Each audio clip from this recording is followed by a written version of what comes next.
Assalamualaikum warahmatullahi wabarakatuh. Apa kabar teman-teman? Di video kali ini, saya akan share sedikit tentang Academic Writing 101. Dan kita akan mulai di video pertama ini tentang step-step awal cara memulai menulis dan gimana sih membuat judul yang menarik. Yuk disimak. Nah, teman-teman, jika ngomongin menulis, itu pasti nggak semua orang suka menulis. Tapi sebenarnya setiap orang itu bisa menulis. Tinggal bagaimana sih menemukan ritme dan pola yang enak untuk menulis. Karena kita semua tuh pasti senang memberitahu sesuatu, berbagi pengalaman, berbagi pengetahuan, dan berbagi apa sih yang kita pikirkan. Namun mungkin salah atau bisa dengan cara lain seperti ngobrol, deep talk, dan lain sebagainya.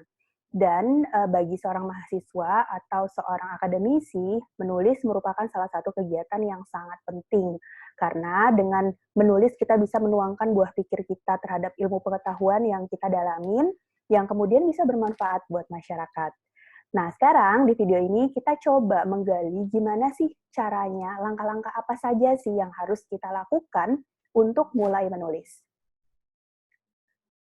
Dalam hal ini, menulis yang saya maksud adalah menulis ilmiah, yaitu menulis yang kita tujuan untuk mengeksplor bidang ilmu pengetahuan yang kita dalami dan biasanya diterbitkan di jurnal-jurnal ilmiah maupun untuk kepentingan akademis seperti skripsi dan lain sebagainya.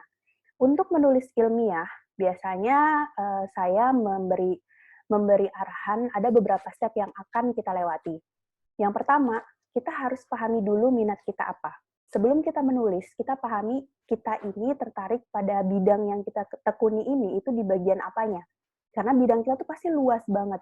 Kalau berbicara komunikasi misalnya, ada komunikasi massa, ada komunikasi korporat, ada komunikasi bisnis, dan lain sebagainya. Pilih satu bidang yang sesuai dengan minat kita. Setelah kita mengetahui minat kita, maka kemudian kita bisa lebih teliti terhadap fenomena-fenomena, peristiwa-peristiwa yang terkait dengan bidang yang kita minati tersebut. Jika kita berangkat dari minat, maka apapun itu menjadi lebih menarik buat kita. Dari sanalah kita mulai mencari apa ya kira-kira dalam bidang ini yang menarik untuk dibahas, yang mungkin menjadi pertanyaan buat diri kita sendiri gitu. Kita tetapkanlah satu tema atau masalah dan fenomena yang ingin kemudian kita dalami dan kita jawab. Kemudian setelah kita menetapkan tema besarnya, maka kemudian kita memilih topik yang menarik dan visible. Dan saat itulah kita juga membuat asumsi-asumsi. Kita membuat sari dari dari fenomena dan berbagai asumsi tersebut ke dalam sebuah pertanyaan. Dan contohnya nih, kalau tadi minat kita di komunikasi massa, lalu tema besar yang ingin kita cari tahu tentang komunikasi massa itu adalah tentang literasi medianya. Misalnya dari tema literasi media ini kira-kira masalah apa ya yang masih perlu dijawab, yang menarik perhatian kita. Contoh, kita mengambil topik tentang literasi media kepada perempuan. Ternyata literasi media terhadap perempuan itu masih rendah sekali, baik di Indonesia apalagi di daerah kita misalnya, maupun di dunia juga demikian. Maka itu menjadi topik yang menarik untuk kita kaji kemudian. Kita buat asumsi kenapa perempuan itu uh, kenapa perempuan itu berbeda dengan laki-laki. Kita lihat kajian gendernya seperti apa. Lalu kenapa ya kok perempuan mungkin agak jauh tertinggal dalam bidang ICT? Apa alasannya? Dari mana kita bisa membuat asumsi-asumsi tersebut? Bukan hanya berangkat dari uh, rasa ingin tahu, tapi kita juga harus banyak membaca. Kita cari nih data pendukungnya. Sehingga dari sana kita bisa membentuk sebuah pertanyaan. Pertanyaan yang kemudian menjadi rumusan masalah yang ingin kita teliti. Dan dari sana juga kemudian dengan rumusan masalah tersebut, berdasarkan asumsi-asumsi tersebut, kita mulai membuat kerangka pikir. Caranya adalah kita menghubungkan asumsi-asumsi tersebut dan mengemas asumsi-asumsi itu menjadi sebuah argumen. Apa bedanya? Asumsi itu hanya pendapat kita semata mungkin. Oh, perempuan itu termarginalkan dalam literasi media, itu adalah pendapat kita. Tapi ketika kita melengkapi pendapat itu dengan data yang objektif dari hasil penelitian maupun dari mungkin pendapat tokoh gitu misalnya, maka dia akan menjadi argumen.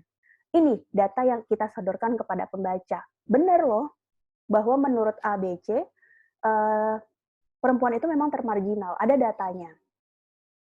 Dan setelah kita membentuk argumen-argumen ini, kita akan hubungkan asumsi-asumsi, hubungkan argumen-argumen tersebut, sehingga kita akan bisa melihat, oh masalahnya nih yang kita bahas akan larinya ke sini nih, dari hulu ke hilirnya nih kira-kira akan seperti ini.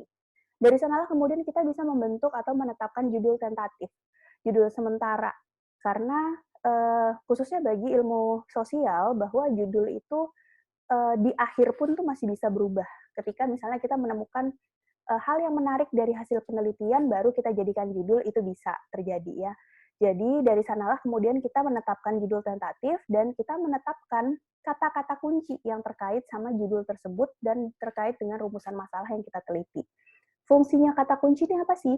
Fungsinya adalah untuk membantu kita menyusun konseptual framework kita untuk menyusun kajian pustaka kita nantinya. Jadi ketika kita udah tahu, oh kalau ngomongin literasi media, maka akan berhubungan dengan kecakapan media dari seorang perempuan misalnya. Lalu kalau kita ngomongin literasi media terhadap perempuan, mungkin kita akan bahas juga tentang sistem patriarki atau sistem perempuan itu memang secara kultur, secara budaya itu selalu tertinggal misalnya dibanding laki-laki. Mungkin kita bisa bahas dari sana juga. Jadi kita udah menemukan nih keywords atau kata kunci apa saja yang kira-kira bisa membantu kita untuk membuat tulisan. Nah, kemudian selanjutnya ketika kita udah menemukan judul tentatif dan kita juga sudah membuat membuat keywords tadi, maka kita bisa mulai menyusun latar belakang. Caranya menulis latar belakang adalah dengan menggabungkan asumsi-asumsi, argumen tadi berdasarkan keywords yang ada, lalu kemudian menjurus kepada rumusan masalah atau lebih spesifik kepada rumusan masalah. Kemudian setelah itu barulah kita akan mulai menulis. Kita mulai melakukan penelitian, kita mulai koleksi data, reduksi, lalu kita akan membahas tujuannya apa untuk menjawab pertanyaan yang sudah kita tetapkan tadi. Jadi secara garis besar dalam tulisan ilmiah itu strukturnya seperti ini, baik di jurnal maupun di skripsi mungkin kurang lebih seperti ini ya teman-teman. Jadi ada judul, ada latar belakang, ada tinjauan pustaka, metode penelitian, hasil pembahasan, kesimpulan, ucapan terima kasih jika ada, lalu daftar pustaka atau referensi. Sekarang kita coba bahas satu persatu dari bagian-bagian tadi. Yang pertama adalah gimana ya membuat judul yang efektif dan juga efisien. Jadi itu dua kuncinya judul, efektif dan efisien. Oke, judul yang efektif dan efisien itu adalah judul yang menggunakan kata-kata yang tidak banyak, kata-kata yang jelas dan tepat sasaran, tidak perlu bertele-tele, tapi bisa dipahami maksud dari penelitian ini apa. Idealnya kalau untuk artikel atau jurnal nasional maupun internasional itu terdiri atas 10 sampai 12 kata. Tapi ada juga yang mengizinkan sampai kurang dari 20 kata. Lalu concise atau ringkas. Ringkas artinya SPOK-nya tuh jelas. Tidak perlu ada embel-embel yang berlebihan, tidak perlu pakai kata kiasan atau bahasa-bahasa feature yang tidak perlu di dalam sebuah judul. Dan tentunya adalah pemilihan kata yang tepat. Ini juga harus hati-hati karena setiap kata itu bisa punya definisinya sendiri, sehingga kita harus benar-benar memahami keywords atau kata kunci yang ingin kita tonjolkan dari tulisan kita, yang membuat tulisan kita ini menarik untuk dibaca oleh orang lain. Ini sekedar contoh dari salah satu skripsi mahasiswa kami, yaitu berjudul Komunikasi Partisipatif dalam Upaya Pengelolaan Hutan Adat pada Komunitas Adat Dayak Benuak Muara Tae, Kabupaten Kutai Barat. Sekarang kita coba bedah ya judul dari skripsi ini. Kalau judul yang efektif itu seperti apa? Yang pertama itu bisa memprediksikan konten di dalam artikel penelitian. Lalu yang kedua menarik bagi pembaca. Yang ketiga merefleksikan nada penulisan. Nada penulisan itu seperti formal, informal, feature atau kiasan dan lain sebagainya. Jadi kalau kita mau menulis ilmiah tentu saja nadanya harus nada formal gitu. Lalu memiliki kata kunci utama, itu yang juga penting. Kalau kita boleh membedah tulisan mahasiswa kita tadi, maka eee, menurut saya judul itu masih bisa di-upgrade lagi, masih bisa ditingkatkan lagi menjadi judul yang lebih efektif dan juga efisien. Kenapa? Berdasarkan tadi ada dua elemen yang bisa kita perhatikan dalam membuat judul, yaitu efektif dan efisien dan punya karakter nih. Efektif dan efisien itu ciri-cirinya apa? Yang pertama jumlah katanya, kedua ringkas, ketiga ada SPOK-nya, keempat pemilihan kata. Kalau judul ini, menurut saya jumlah katanya dia mungkin masih memenuhi di bawah 20. Standar standar gedenya nih, standar maksimalnya kita pilih. Tapi masih bisa dimaksimalkan menjadi maksimal 12 kata sebenarnya. Ringkas nggak? Menurut saya tidak ringkas, karena ada beberapa kata yang diulang. Contohnya kata adat, ada 2 kali diulang. Lalu ada beberapa kata yang kurang perlu ada, contohnya menjelaskan bahwa itu berada di Kabupaten Kutai Barat. Menurut saya itu tidak terlalu esensial karena kemudian nanti akan dijelaskan di manakah komunitas adat Benuak Muara Tae ini berada. Jadi tidak, justru itu menjadi sesuatu yang menarik bagi pembaca, di mana sih nih, adat Dayak yang mana sih nih, gitu. Jadi menurut saya kalau untuk ringkas itu belum, SPOK-nya ada nggak? Ada subjeknya siapa, ada predikatnya siapa, objeknya ada, keterangannya atau keterangannya itu juga ada.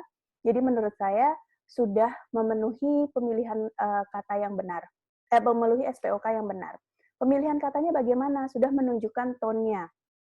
Sudah menggunakan kata-kata yang sesuai dengan kata kunci yang ingin diteliti, yaitu ada komunikasi partisipatif, ada hutan adat, ada komunitas masyarakat adat, itu adalah kata-kata kunci dari penelitian ini. Sekarang kita coba lihat dari sisi karakter. Karakter, dia memprediksikan konten nggak? Yes. Menarik nggak? Kalau menurut saya, kurang menarik, karena bahasanya tuh terlalu bahasa bahasa apa ya, bahasa yang kaku gitu. Buat saya kurang menarik melihat itu. Eee, Lalu merefleksikan tone-nya nggak? Iya, karena formal sekali kan. Lalu bagaimana dengan kata kunci utamanya? Ya, ada. Tadi sudah kita bahas beberapa kata kuncinya ada di judul ini. Sekarang coba bagaimana kita menyelesaikan tadi poin-poin yang menurut saya tuh masih kurang atau belum sampai atau, belum memenuhi. Yang pertama untuk, ringkasnya tadi kita masih tidak nih menurut saya.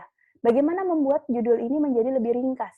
Kita bisa mengubah sedikit, contohnya menjadi komunikasi partisipatif dalam upaya pengelolaan hutan adat pada komunitas Dayak Benuak di Muara Tae.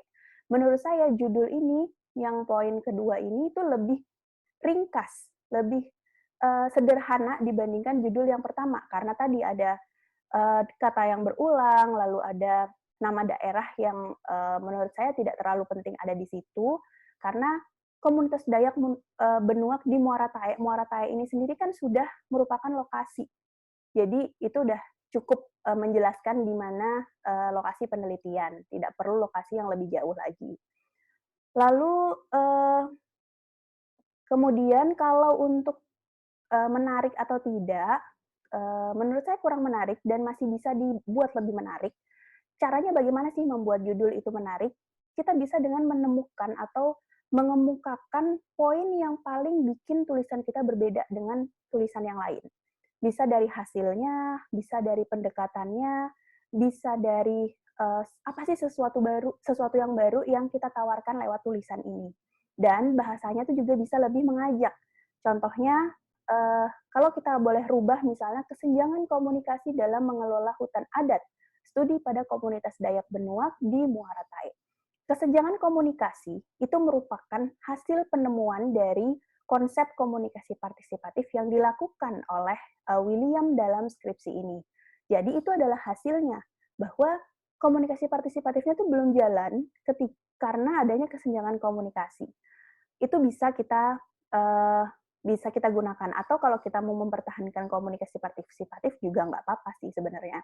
Atau gap komunikasi, analisis partisipasi pengelolaan hutan adat di Muara Tahe. Ini juga bisa menjadi alternatif yang lebih menarik kalau untuk bahasa jurnal gitu, teman-teman.